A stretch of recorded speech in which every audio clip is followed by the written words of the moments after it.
We live in a culturally diverse country, a hub filled with wonder and pride. Today is all about community as we come together to see things through a child's perspective.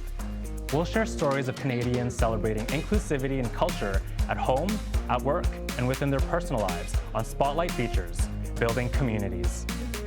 In the spirit of respect and truth, we honor and acknowledge that we are filming in Nutrien Wonderhub, which is situated on Treaty 6 territory, the ancestral lands of the Cree, Dene, Saulteaux, Dakota, Lakota, and Nakota peoples, and the traditional homeland of the Métis Nation.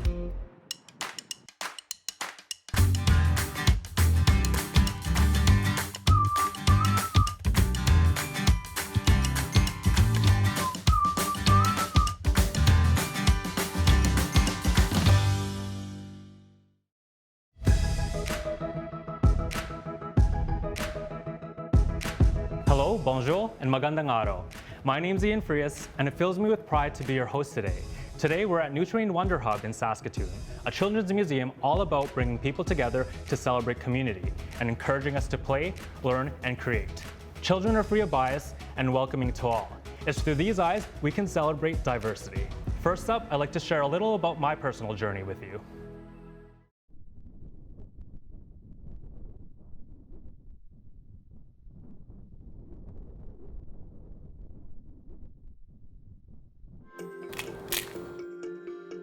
It's kind of just finding myself in a dark place and being able to sort of turn that into something meaningful. I feel like whenever I do this, I'm like, is this how other people do it? Probably not, I have no idea.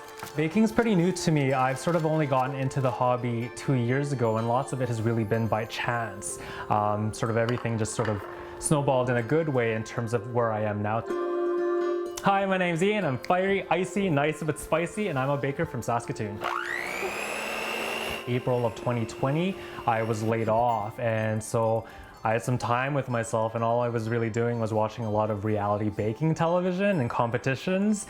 And so you're kind of just screaming at the TV like, hey, you should have done this. But at this point, I had zero baking experience. So I decided to take that and use that to motivate myself in terms of, let's try learning how to bake. Let's try doing what they're doing on TV. All of my baking is really self-taught. Like, I'd watch TV and be like, hey, that looks delicious. I've never had that before. Let's try making that. I'm pretty competitive. I love strategy, I love video games, I love board games. And so when I started baking, I always had a timer set. Let's set a timer for 90 minutes and let's see if I can crush out this dessert within that time. So being very strategic in terms of building and budgeting that timeline of like, oh, I got 10 minutes to do this, 15 minutes to do that. So it's really kind of a cool amalgamation of all the different skills that I have and piecing it all together.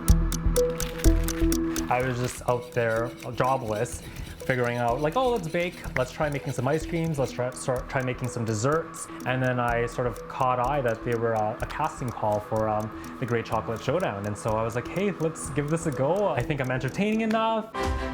Calling all chocolate lovers. When I found out, I was just ecstatic. Like, at this point, I was probably baking, I don't know, less than a year-ish.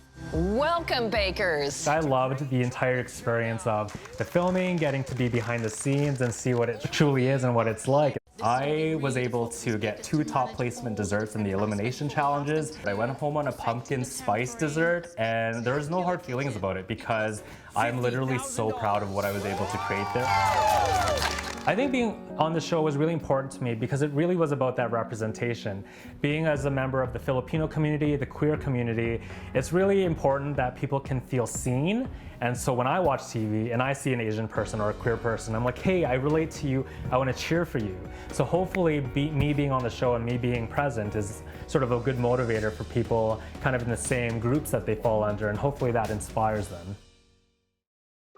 My pronouns are he, him, and today I'm wearing a rainbow pin to show my pride as a member of the queer community. I'm also wearing a barong to celebrate my Filipino heritage and to honor my family's immigration story. Our next guests will share their stories on immigration. Since moving to Sault Ste. Marie in 2006, Jane Amalo has become a leader in fostering diversity for all and creating a safe space for Black families entering Northern Ontario.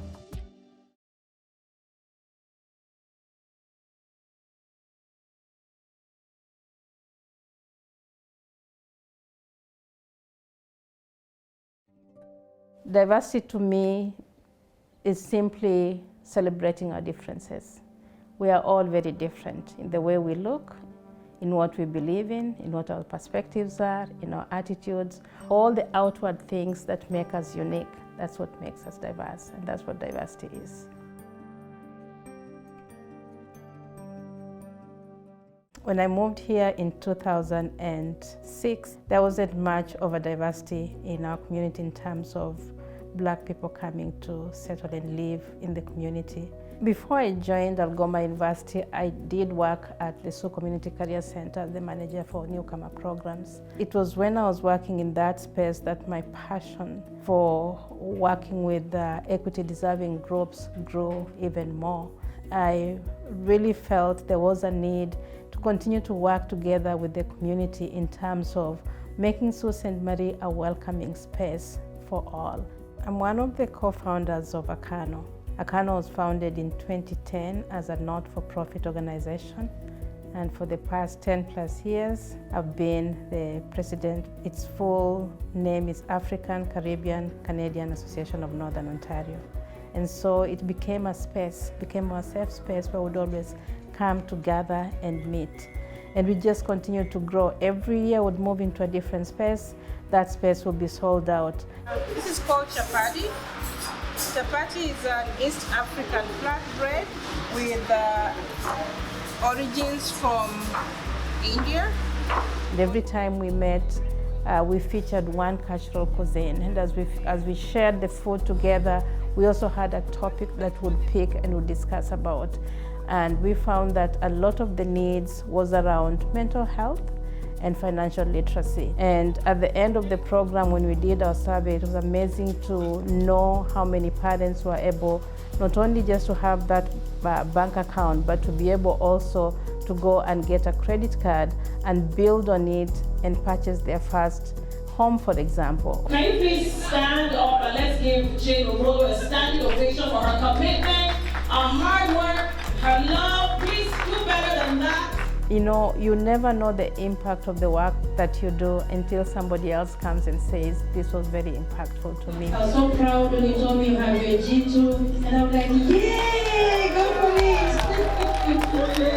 You do something because you like to see families move forward. Because when a parent is empowered, you are empowering not just the parent, but you're empowering the whole family, the children. So I've always said, if something small that I can do can bring change to one person, what if all of us took the opportunity to do small pieces of that work? We'll be able to piece it together and do something big.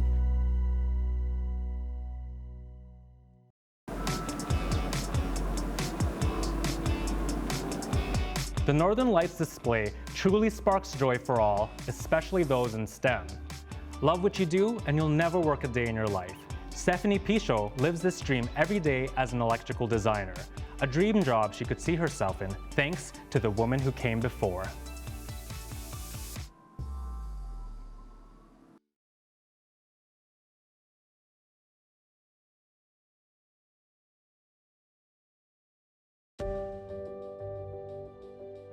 My name is Stephanie Pichot, and I'm an electrical designer and certified lighting consultant.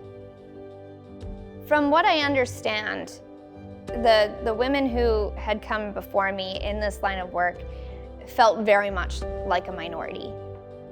At my employment right now, in our division, we have 50-50 gender equality. 3 of us are female and 3 of us are male.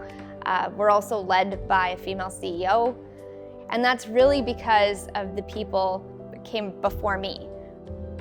They put through the work and I was able to see that, right? But so were so many others. So that, I think, really helped us grow comfortable in applying for these types of positions.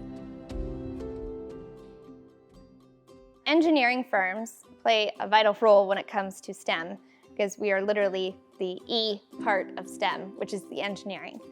No, we're not a trade, and no, we're not engineers, but we're the ones that create the language that the trades and engineers use to communicate the work. And that's usually in the form of blueprints and drawings. And if you have a really good language, there's less of a case of any contract ambiguity. right? And you have a really good story and you have a really good flow and a conversation between, the trades and the engineers. When it came to, trying to figure out what it is that I wanted as a career or what interested me, I knew that I wanted to do something with math, and I was really strong in art, and I didn't see how there was a tie for those two subjects. And it wasn't until I was introduced to architecture and drafting that I saw a really clear connection of how those two subjects could be used so well together. Every day is really different, and we get to apply our artistic skills and use that creative license of ours and really give back to the community. The more diverse a team is, the more ideas are generated. And the more ideas that you have, the better your product is going to be, because you can say that you've thoroughly thought about all of the different options. When it comes to perhaps this career in particular, we're kind of a success story because of the work that our mentors and the people before us had done. So now it's just about being visible so that the next generation can see that perhaps a designer is something that they can easily achieve. I've delivered speeches and I've spoken at workshops for young girls who are thinking about STEM. And one of the key takeaways that I've been telling them is just follow your passions. I didn't think that art and math was going to bring me here, and there's literally an entire profession that can be chased and pursued. Patrick Mitsuing grew up going to powwows. For him, it wasn't just a place to dance or celebrate, but a community that helped him learn and grow. Now, Patrick gives back by providing a stage for others to share in the power of the powwow.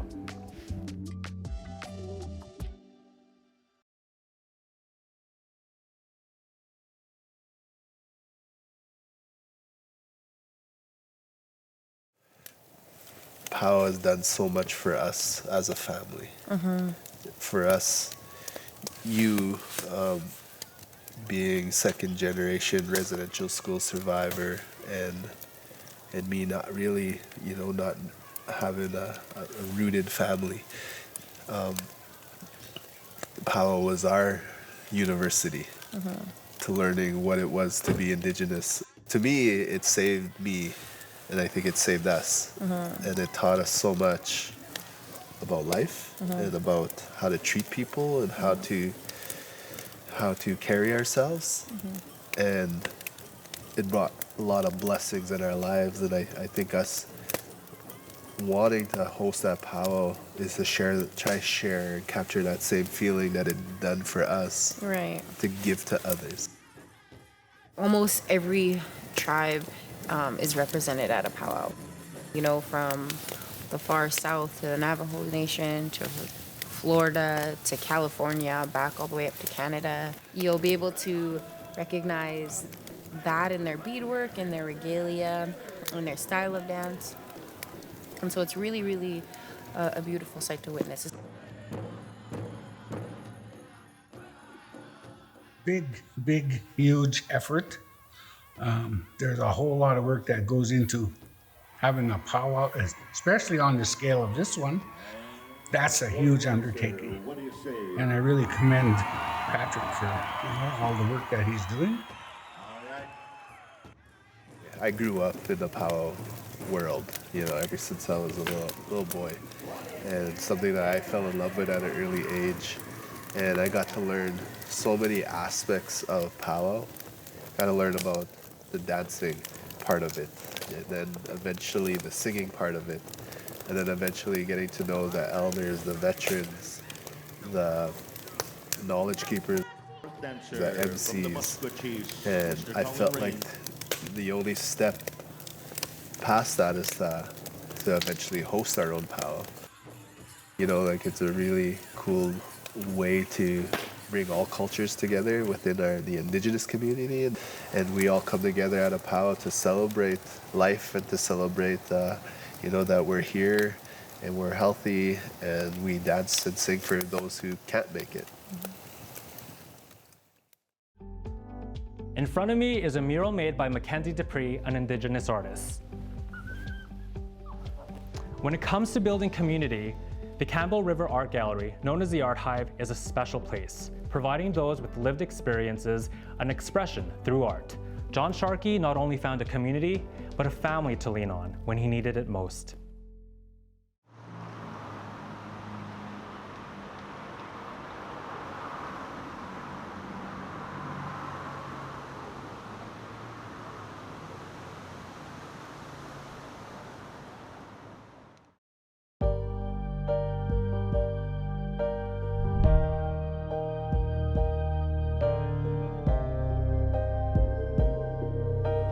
I don't like to talk about my past or whatever. I fight every day with addiction. Every day. I've been addicted to prescription drugs from the age of 1 till I was 18. And then street drugs from 18 till a little while ago. That being said, I haven't lost sight of this, and this is what the Hive has brought back to me. Giving me a place to come, giving me a place to do what I love to do. I'm happy, and it can only get better.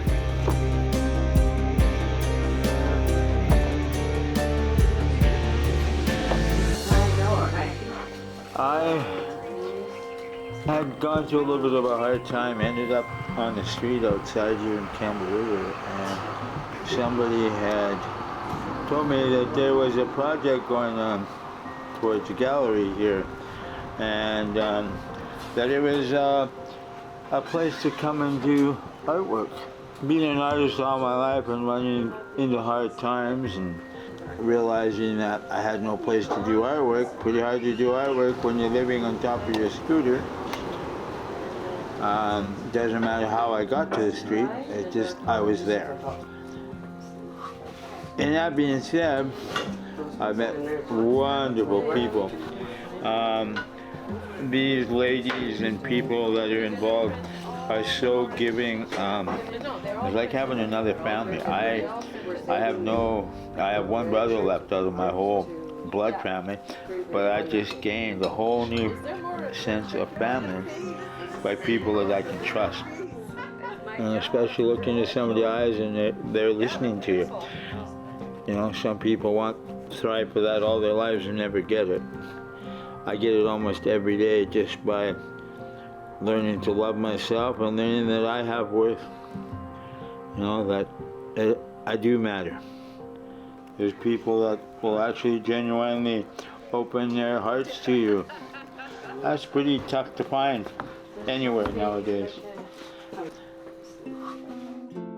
I wish could have got this when I was younger, because I'd probably be way further ahead. But I'll tell you, the gift that this place has given me as an artist, but also as knowing that I've been seen, pretty cool. Expression is hard. Some people never can express themselves, but you'll find that if and when you do, it's like a new beginning, you know. I'm blessed, and I thank the Hive for what they've given me a chance to do.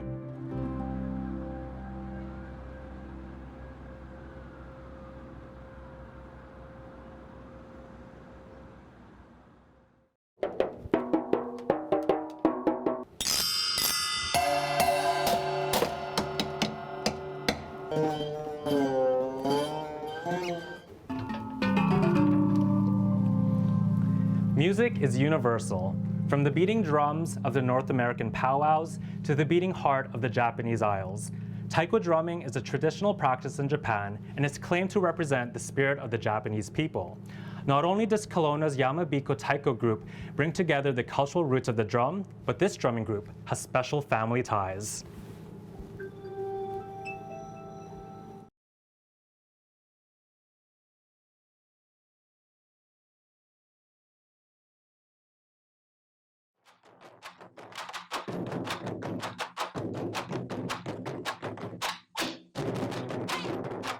This is my form of passion to show everyone what the international culture is. It's very important because that broadens people's interest and knowledge of our culture.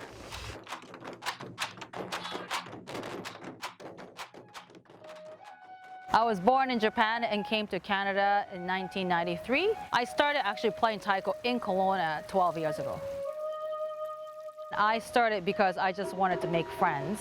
Quite fun. It's physical activities that I like doing every day, so that too, and because I study music, this is pretty much the only form of music I do now, so that's my passion is basically.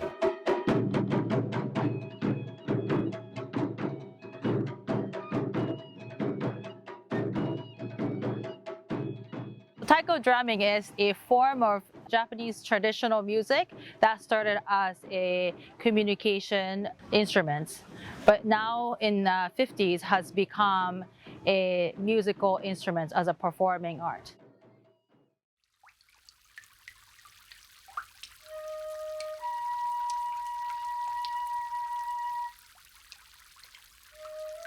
My daughter encouraged me to join a Taiko group. I really like music, so I want to do something with the music.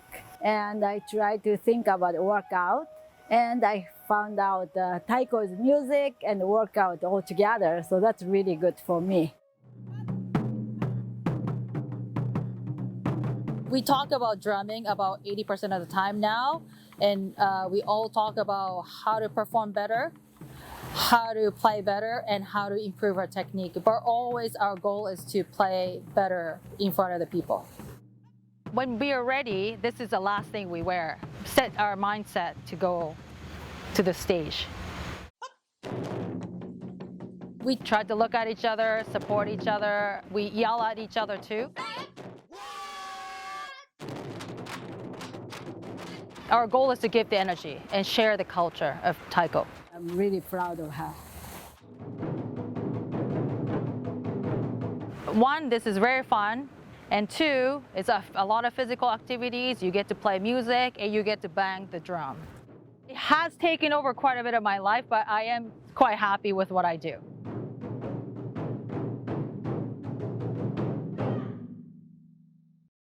I'm sitting inside the Cosmic Commotion, an exhibit made by Toshiko McAdam, a Japanese-Canadian artist. It was designed so that individuals of all abilities could participate both inside, around, and under the exhibit, inclusive to all.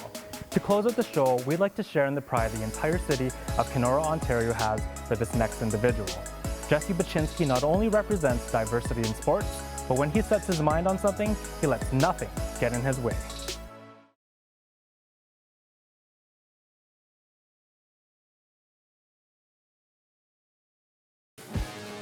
The minute I strap on the board, I know it's go time. I just love that feel.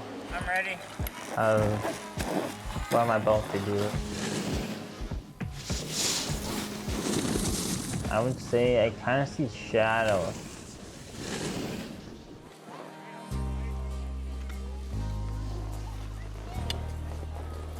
He has no peripheral vision, so he can't see anything to the sides or when he looks up or down. He was born with no central vision.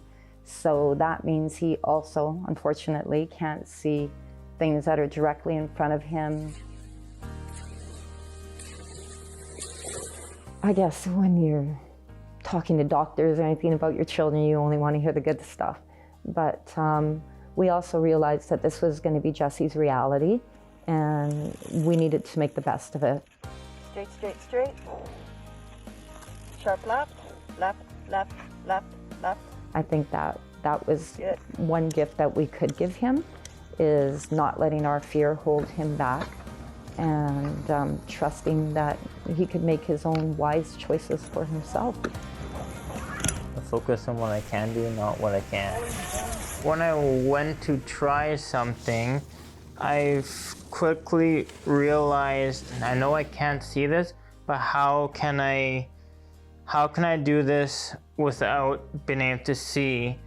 And what I found out was I really tried to rely on my feeling and my hearing. So feeling the ground beneath me almost became my eyes. The first time I did that, it was incredible. When I do it, Jesse, where he trains, is at our local Mount Evergreen ski hill. He's been skiing there for about 7 years now. So it's probably one of the only places where Jesse can go out without a guide. You almost have like a sense of like where you are, and it takes a while to develop it, but over time you learn to know where you are and where things are. We are at the entrance of Two Towers. Go down, here you hang a left, and then you go up a little rolling hill, and then you come down around the left-hand turn, and then you go straight up. He literally knows every corner, every bump, every hill, every turn on that trail, and it's truly amazing. Our local ski club has just been phenomenal in supporting Jesse's journey. Hey Jesse, how are you? I'm good, how are you? Jesse. Thank you. Have fun, bud. From a recreational skier, and now he's on the Canadian national ski team. I mean, we never dreamed of something like that happening, so it takes a village. So good to see you. It's so good to see you. I think overall I kind of just love to ski just for the pure joy. I think they're all equally special. Well, I mean, really, it's a lot of work here. That's what I think of all the hours that you've put in here. It's a lot of training and dedication and hard work. Show people that I can do things. Very proud of you. Thank you. And be the best role model that I can be for other people. Dedication and commitment to the sport of skiing is remarkable. You continue to strive to achieve your dreams and goals as an athlete, and you've made Kenora extremely proud of your achievements. Thank you, Jesse, for demonstrating that adversity does not limit achievements of your goals. We are confident you'll continue to achieve all that you've set out to do. Mayor Dan Maynard. Thank you. You know, if we could go back and change anything, honestly, I don't think we would. As a parent, you always want your child to have the most advantages that they can. But I think that this journey has just given him a different type of advantages. I wouldn't change it for the world.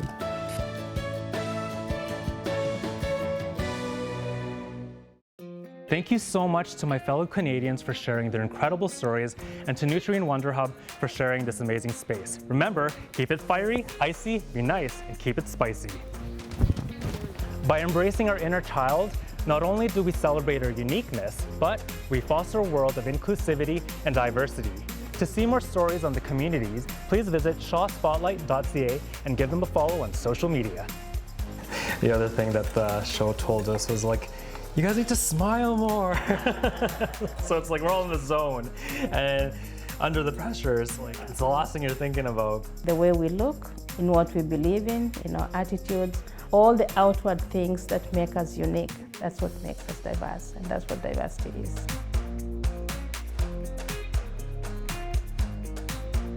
You're good.